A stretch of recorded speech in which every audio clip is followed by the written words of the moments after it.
Hi, welcome to my channel, and today we are going back to 1920s. I bet you never seen this car like before. This one is 101 year old car. This one is 1924 Hupmobile series R roadsters. This car have 3-liter 4-cylinder L-head engine.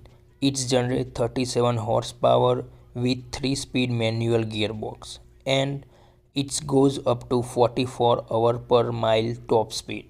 This car is very rare and unique, and that time it's cost around $1,200 and now it's $30,000.